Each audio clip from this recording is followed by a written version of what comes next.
شرور أنفسنا ومن سيئات أعمالنا من يهده الله فلا مضل له ومن يضلله فلا هادي له وأشهد أن لا إله إلا الله وأشهد أن محمدا عبده ورسوله الذي أرسله بالحق بشيرا ونذيرا وداعيا إلى الله بإذنه وسراجا منيرا فقد قال الله تبارك وتعالى في كلامه المجيد والفرقانه الحميد أعوذ بالله من الشيطان الرجيم بسم الله الرحمن الرحيم يا أيها الذين آمنوا اتقوا الله حق تقاته ولا تموتن إلا وأنتم مسلمون وقال الله تبارك وتعالى يا أيها الناس اتقوا ربكم الذي خلقكم من نفس واحدة وخلق منها زوجها وبث منهما رجالا كثيرا ونساء واتقوا الله الذي تسألون به والأرحام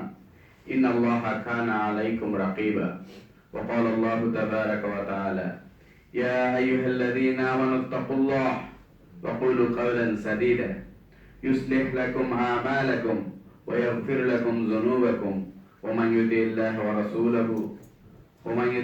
ورسوله فقد فاز فوزا عظيما رب اشرح لي صدري ويسر لي أمري واحلل عقدة من لساني يفقهوا قولي. Alhamdulillah, all praise to Allah subhanahu wa ta'ala. He blessed us with His niyama. He blessed us with Iman. Dear brothers and sisters, today I wish to share some thoughts with you on the topic of Iman. What is meant by Iman and what is its implication? Iman means to believe in Allah subhanahu wa ta'ala as He is in His names and to accept His commands as mentioned in the primary source of Islam, the Quran and the Sunnah. This is the generalized form of Iman or Al-Iman Al-Mujmal. Then there is the detailed form of Iman or Al-Iman Al-Mufassal, known through a well-known hadith called Hadith Jibreel, and includes belief in Allah, His angels, His books, His messengers, in the last day, and in divine destiny. According to a hadith, Iman is knowledge in the heart, a voicing with the tongue, and an activity with limbs. The heart is the specific faculty or spiritual organ that separate human beings from animals. Thus, a human being without a functioning heart is an animal or worse. The Quran, giving example of such people, say, "Am tahsaba anna aktharahum yasma'una aw ya'qiluna inhum illa kalan'ami bal hum adallu sabila." Do you think most of them can hear and understand? They are like cattle. Indeed, they are even more astray. In fact, the nature of a healthy heart is to understand the nature of things. But many hearts, as the Quran has termed them, are diseased, twisted and locked. Quran said, "Fi qulubihim maradun fazadahumullahu marada." In their hearts is a disease which Allah has increased. The condition of the spiritual hearts must always be kept in mind. Nothing shall benefit man on the day of judgment, except if he comes to Allah subhanahu wa ta'ala with a sound heart. Allah subhanahu wa ta'ala saying Himself in Surah Ash-Shu'ara, يَوْمَ لَا يَنْفِعُ مَالُ وَلَا بَنُونَ إِلَّا مَنْ أَطَاعَ اللَّهُ بِقَلْبٍ سَلِيمٍ. The day when neither wealth or children will benefit anyone except for someone who comes to Allah subhanahu wa ta'ala with a sound heart. When people are completely impressed in the material world, believing that the world is all that matters and all that exists, and they are not accountable for their actions, they affect a spiritual death of their hearts. May Allah save us from this situation. The tongue is the tool of expressing what you have in your heart and mind. When the heart recognizes the truth, there should be a way out to express it. It is the capacity to speak that allows us to communicate with our Creator through our prayers, our supplications, repentance, and constant remembrance of Him.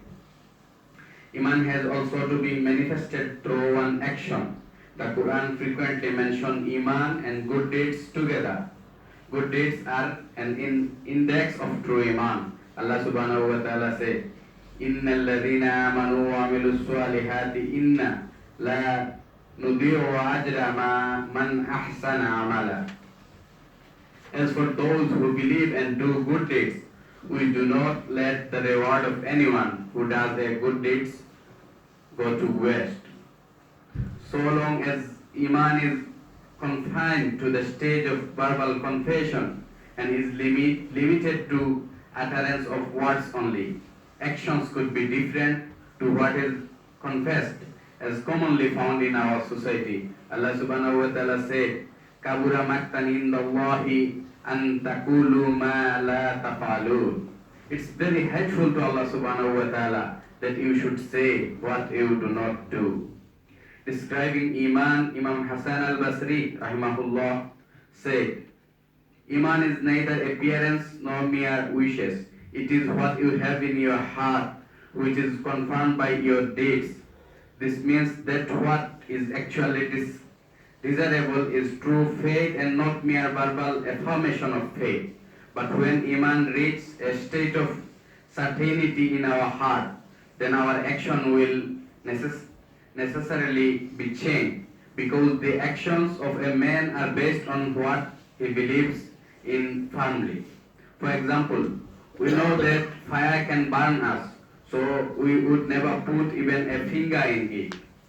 Now, if a person believes with utmost certainty that Allah subhanahu wa ta'ala exists and that He is all seeing, all hearing, and all knowing, that every movement of this person, every word which he utters, and every intention of his heart is known to Allah subhanahu wa ta'ala, that after death he shall have to present himself before Allah and shall have to give full account of his entire life, with no chance of escaping from Allah subhanahu wa ta'ala's punishment, nor any hope of deliverance through ransom of or intercession. Then that person, believing all these things firmly, would never dare to intentionally lead a sinful life. This is the condition which has been described in a hadith, the meaning of which is, no fornicator commits fornication while he has Iman, no thief commits a theft while he has Iman, and no wine drinker drinks wine while he has Iman. In fact, these sins are committed only at a time when, due to one reason or another, the real faith or Iman of a man has vanished from his heart. The Iman which the Quran regards as true faith has been explained in numerous verses of the Quran, such as إنما المؤمنون الذين آمنوا بالله ورسوله إنما المؤمنون الذين آمنوا بالله ورسوله ثم لم يرتابوا. True believers are those who believe in Allah subhanahu wa ta'ala and His Messenger, then entertain no doubt. May Allah subhanahu wa ta'ala make us among them. My dear brother and sister, it is very important that we keep assessing our level of Iman in the light of these and other such Quranic verses and prophetic tradition. أقول قولي هذا وأستغفر الله لي ولكم ولسائر المسلمين فاستغفروه إنه هو الغفور الرحيم.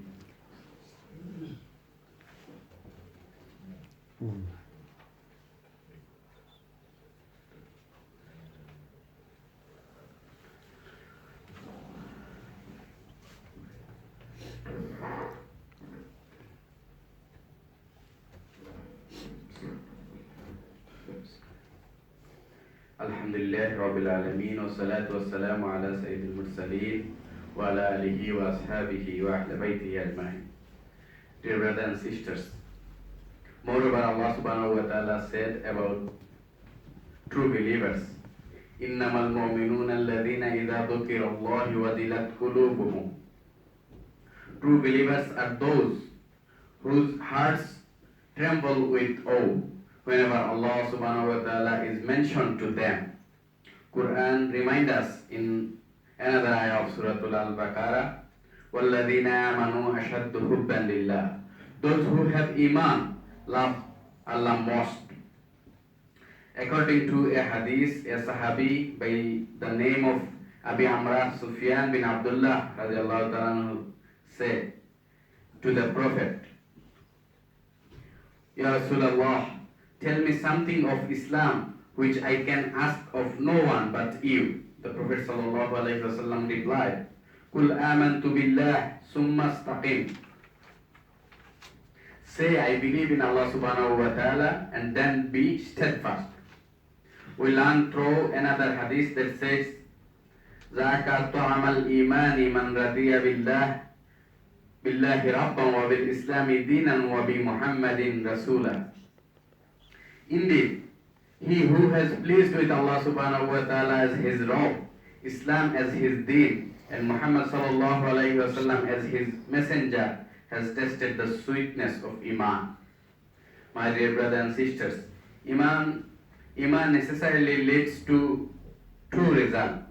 The first is that a man's internal anxiety must disappear and he must achieve inner peace and tranquility. One who possesses Iman, he becomes a friend of Allah subhanahu wa ta'ala. He becomes a wali Allah. In Surah Al-Yunus, Allah subhanahu wa ta'ala said, Ala inna awliya Allahu la khawfun alayhim wa la hum yahzanun.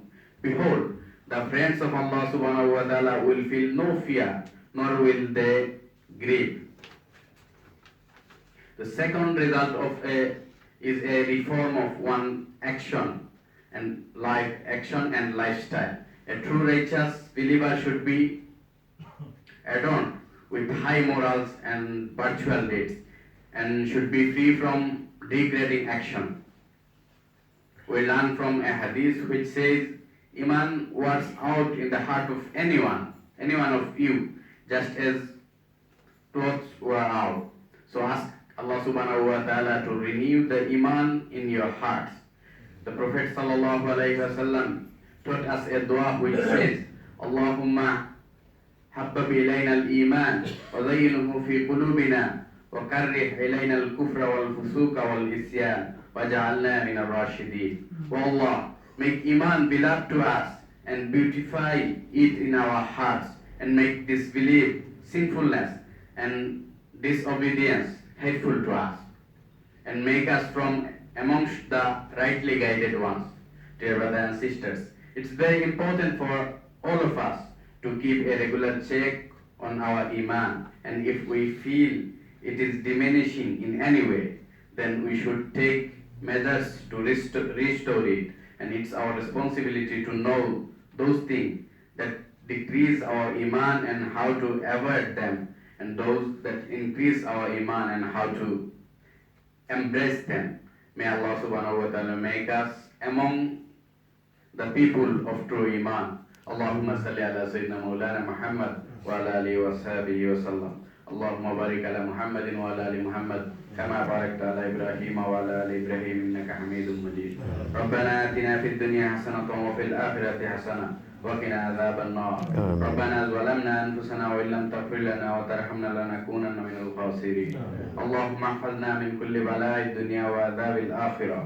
رب ارحمهما كما ربياني صغيرا. رب ارحمهما كما ربياني صغيرا. اللهم أعز الإسلام والمسلمين. اللهم أعز الإسلام والمسلمين. اللهم انصر الإسلام والمسلمين. اللهم انصر الإسلام والمسلمين في كل مكان. ربنا لا تزغ قلوبنا بعد إذ هديتنا وهب لنا من لدنك رحمة إنك أنت الوهاب. عباد الله رحمكم الله، إن الله يأمر بالعدل والإحسان وإيتاء ذي القربى وينهى عن الفحشاء والمنكر والبغي يعظكم لعلكم تذكرون. فاذكروني أذكركم واشكروا لي ولا تكفرون. وأقيموا الصلاة.